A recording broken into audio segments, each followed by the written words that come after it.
Excuse of the week Awesome. time. This was, again, one of our teachers at LSAT Demon has a tutoring student who has complained that I wish I could read it out loud.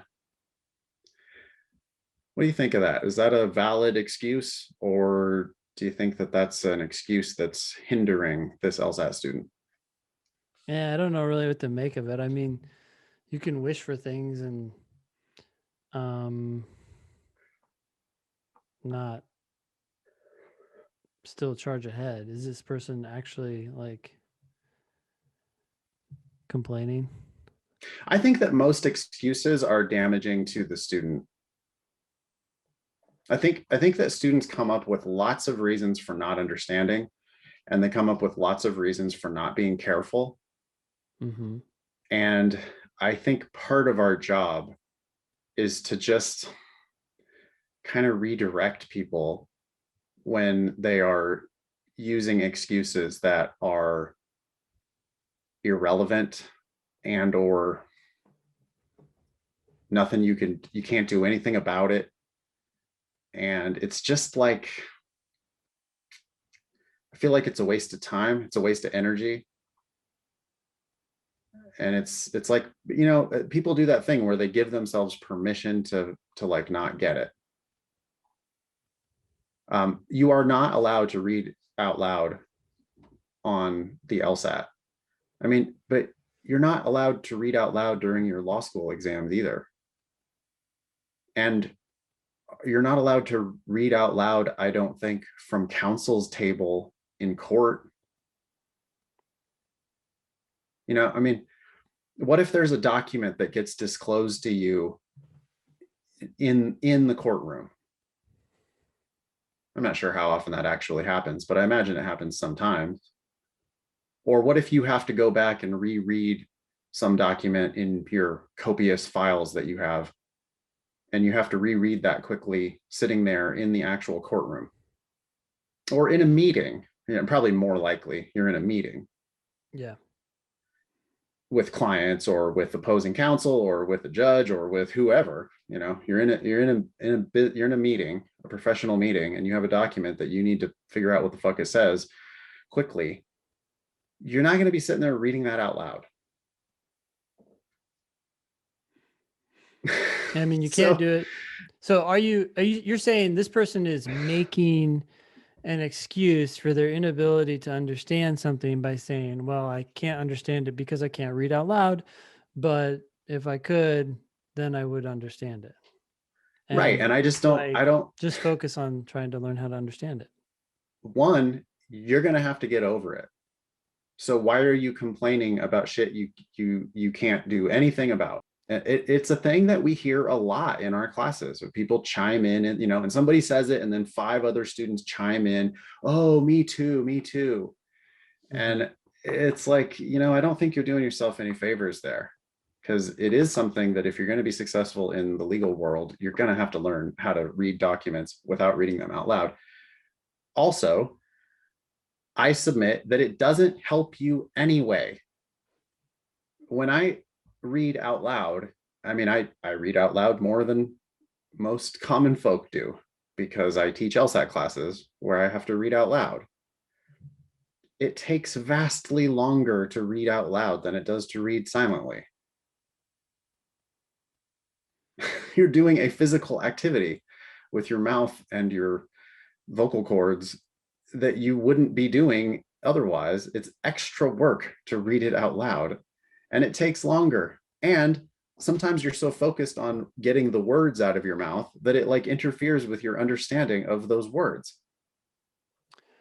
Yeah, I think people like this because a lot of people have learned like to read that way maybe. And I'm wondering like why does this persist or why do they gravitate to it? And I'm wondering if it has to do with their attention. So when you read something out loud, you necessarily have to pay attention to what you're reading more than you would maybe if you're not reading out loud. Like some of these people, maybe their mind is wandering and they don't realize it. And that's what they really need to work on. They need to work on reading and like like constantly checking in. Are you aware of what you just read? Do you have an opinion on it? Or is your mind following some other random train of thought and you need to rein it back in? You know, it happens, but you got to become aware of that. You're going to have to learn how to focus on information that is important for whatever reason. To, the analogy I always use in reading comprehension is like, hey, this is a document that arrived in our law office. Yeah. Somebody sent this to us like certified mail or whatever, or it's part of the disclosure in the litigation that we're doing, or it's a message from our client. Our job is to read this shit and understand it. It is extremely important that we read it and understand it. Yeah.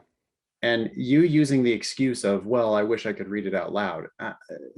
Sorry, that's just not how the world works. And you're gonna have to learn how to focus one sentence at a time and really understand what's going in. And I don't think that reading out loud is helping you. You can get accommodations, by the way. I mean, before people like send us 1,000 emails telling us, you can get accommodations that allow you to read out loud on the LSAT. File for accommodations, get a doctor to say something about your brain works differently, and if you read out loud it'll help you or whatever. You can get that accommodation if you apply for it, but the default is you cannot read out loud. And later in life there are going to be many situations where you're not going to be able to read out loud. I'm sorry. Yeah. Hey, by the way, this excuse of the week was making me think about another one that could almost be like its own category of excuses. But I hear it all the time, and it's not just on the LSAT. It's just like in life in general. When you're talking with someone and they're like, "I have to X," and it's like, "I have to go drop off this, letter. I have to, whatever it is. I have to respond to my boss by tonight." And it's like so many times when I hear that, I just think to myself, no, you don't. You don't have to do that. You're choosing to do that over something else. And so when it comes to the LSAT and people are like, "Oh, well, I have to stay late at work." And I'm like, "Really? You maybe. But what are the real consequences of that? How many people just say, "Oh, I got to leave. I got something going on." And the world starts to bend around you. Do you want to bend around the world, or do you want the world to start to bend around you? And if you keep walking around saying, "Oh, I have to do this and I have to do that," and I think people are literally saying that in their heads, they're deceiving themselves. You're choosing to do that because you think the consequences of not doing that are worse than something else, but are they really? I doubt it. I think the point of the excuse of the week segment is to encourage people to stop making excuses for not understanding. Just remove those excuses and get to work, which is understanding. let's let's stop wishing that things could be different, and instead Mhm. let's focus on the task that's in front of us. Yeah. Anyway, that's excuse of the week.